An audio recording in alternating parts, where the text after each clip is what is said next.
पोर्टुला का रंग बिरंगे फूलों वाला पौधा होता है और बहुत ही कॉमन प्लांट है। हम सभी के घर में होता है। इसे 10 o'clock 9 o'clock या 9 बजिया के नाम से भी जाना जाता है।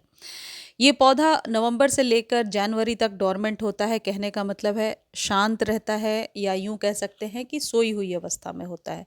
लेकिन फैब के मंथ में यदि आप इस पौधे को वापस से उगाना चाहते हैं तो इन ज़रूरी चीज़ों को आप फॉलो कीजिए। ये सेम पौधा जो आपके पास पहले से है या नहीं है और कटिंग लेकर आ रहे हैं, तो ये पौधा रीग्रो हो जाएगा। इसको बीजों से और कटिंग से उगाया जा सकता है। यदि आपने बीज कलेक्ट करके रखे होंगे, ये जैसे मैं आपको दिखा रही हूँ, आपके अपने पौधे में ही बीज बनने लगते हैं। जो फूल सूख जाते हैं, जिन्हें हम डेड हेडिंग नहीं करते हैं, उनमें अक्टूबर नवंबर के बाद से बीज बनना शुरू हो जाता है। तो यदि बीजों से उगाना है तो भी ये सही टाइम है, और यदि कटिंग से ग्रो करना है तब भी फैब इसके लिए बिल्कुल परफेक्ट मंथ है। बीज और कटिंग दोनों से इन पौधों को तैयार करके एक ही सीजन में फ्लावरिंग ली जा सकती है। अब आपको करना क्या है? सबसे पहले इतनी छोटी छोटी 3 से 4 इंच की कटिंग लेनी है। या तो अपने पौधे से ले लीजिए, या फिर आप कटिंग कहीं से ले करके आ जाइए यदि किसी के पास है। बहुत ही ज़्यादा फैलने वाला पौधा होता है। आप यूँ कह सकते हैं कि बरसातों तक तो ये छोटी सी कटिंग इतनी फैल जाएगी कि संभालना मुश्किल हो जाएगा। बहुत ही इजी गोइंग प्लांट है, कोई बहुत ज़्यादा केयर करने की ज़रूरत नहीं होती है। 3 से 4 इंच की जो ये कटिंग है, ये आप कम से कम 5 से 6 इंच के गमले में लगाएंगे। ये ऐसा पौधा है जिसे आप रीपॉट वापस से ना करें, यानी कि कटिंग को लगाने के बाद कहीं और फिर से रीपॉट ना करें तो ज़्यादा बेहतर होगा। ऐसे गमले में लगाइए जो उसमें ही रह जाए। जैसे मैं आपको दिखा रही हूँ, ये 6 इंच का कंटेनर है और इसमें ये पूरे सीज़न तक रहेगा। फिर अगले साल इस टाइम में वापस इसके साथ वैसे ही करना होगा जैसे अभी मैं करके दिखा रही हूँ। देखिए, वेल रन सॉइल लेना है। सॉइल में आप अपनी सुविधा अनुसार 40% कोकोपीट या सैंड मिला सकते हैं। कोकोपीट मिलाना उतना ज़रूरी नहीं है। कई बार कोकोपीट में पानी बहुत होल्ड करके रखता है, फिर आपको समझ में नहीं आता और जड़ें गलने लगती हैं। इस पौधे को ज़्यादा पानी से बचा कर रखना है। ज़्यादा पानी डालेंगे तो निश्चित तौर पर ये गलने लगेगा। अब ये बात और है कि बरसात का पानी इसके लिए बेस्ट होता है, लेकिन बरसात का के पानी से नुकसान इसको नहीं होता। बट आप रेगुलर पानी डालेंगे अभी तो ये गल जाएगा और पनपेगा नहीं। जैसे देखिए, ये मैंने लगाया था और अभी इसमें धीरे धीरे पनपना शुरू हो गया है।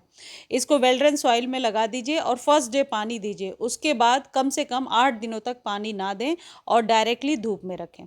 8 दिनों के बाद 3 से 4 ड्रॉप सीवीड फर्टिलाइज़र, जो लिक्विड होता है सीवीड का, वो इस पर बहुत अच्छा वर्क करता है। तो 8 दिनों के बाद 3 से 4 ड्रॉप आधे लीटर पानी में डालिए और इस पौधे को दे दीजिए। आप देखेंगे कि बहुत जल्दी इसकी ग्रोथ होने लगी है, और हमेशा मैंने देखा है कि मार्च में इस पौधे में फ्लावरिंग होना शुरू हो जाता है। ये जो सीवीड का लिक्विड फर्टिलाइज़र है, इसका आप पाउडर फॉर्म में भी यदि आपके पास है, यानी कि ग्रेनुअल्स हैं, तो ग्रेनुअल्स भी इस्तेमाल कर सकते हैं। दोनों को खरीदने का लिंक डिस्क्रिप्शन में दिया हुआ है। लिंक कॉपी नहीं कर पा रहे हैं तो आप टेक्स्ट कीजिए, आपको लिंक प्रोवाइड कर दिया जाएगा। 1 चम्मच ये जो खाद है, इसको आप अब डायरेक्ट पौधे में मिला दीजिए या फिर पानी में घोल करके भी दे सकते हैं। यदि इन दोनों को आप नहीं यूज़ करना चाहते हैं तो इसका ऑर्गेनिक सब्स्टिट्यूट क्या है, ये भी मैं अभी वीडियो में आपको बता रही हूँ। एक चीज़ और है कि यदि 1 से 2 इंच पनपने लगा है पौधा, तो आप ऊपर से थोड़ी सी हल्की सी पिंचिंग कर दीजिए। पिंचिंग करेंगे तो पौधा जल्दी घना हो पाएगा, और आप यूँ कह सकते हैं कि जब पहली बार जब फ्लावरिंग होगी तो फूल बड़े बड़े निकल करके आएंगे। एक चीज़ ध्यान रखिएगा, कटिंग लगाने के बाद फर्स्ट डे से ही आप इसे धूप में रखिएगा, शेड में ना रखें। शेड में रखने के बाद इसकी कटिंग बहुत जल्दी गलने लगती है। तो अभी फैब में आप या मार्च के फर्स्ट वीक में भी कटिंग लगा रहे हैं, तो इसे आप डायरेक्टली सनलाइट में रखिए फर्स्ट डे से ही, कटिंग लगाने के बाद से ही।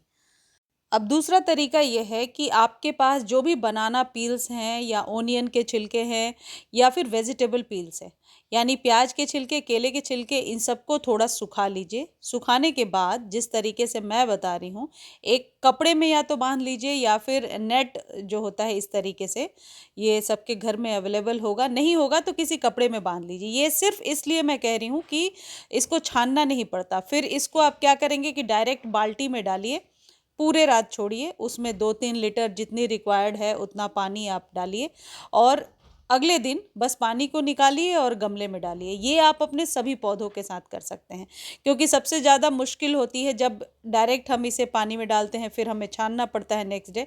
बेहतर है कि इसे सुखा लीजिए और सुखाने के बाद इस तरीके से नेट के कपड़े में रख लीजिए, जिससे कि बीच बीच में स्टर करते रहिए। इसे पूरी रात रखिए और अगले दिन पानी को पोर्टुलाका में डालिए।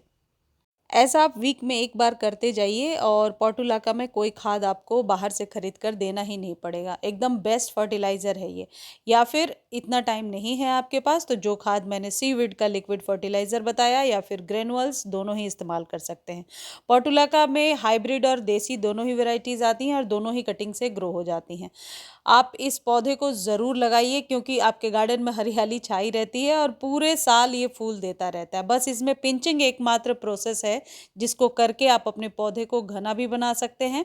इसमें मिलीबग्स का अटैक भी कभी-कभी होने लगता है, तो उसके लिए आप हाथों से देख करके मैनुअली ही यानी देखते रहिए कि कब इसमें मिलीबग्स का अटैक हो रहा है। जब मिलीबग का अटैक हो हाथों से ही हटा सकते हैं, क्योंकि ये पौधा तो वैसे भी छोटे में ही घना हो जाता है। देखिए जैसे मैंने बहुत सारे पौधे इसके लगा रखे हैं और आप लोग के साथ जनवरी में वीडियो शेयर किया था, अभी फैब में भी शेयर किया है, तो ज़रूर से लगा लीजिए।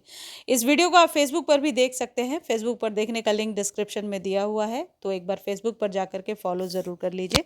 धन्यवाद।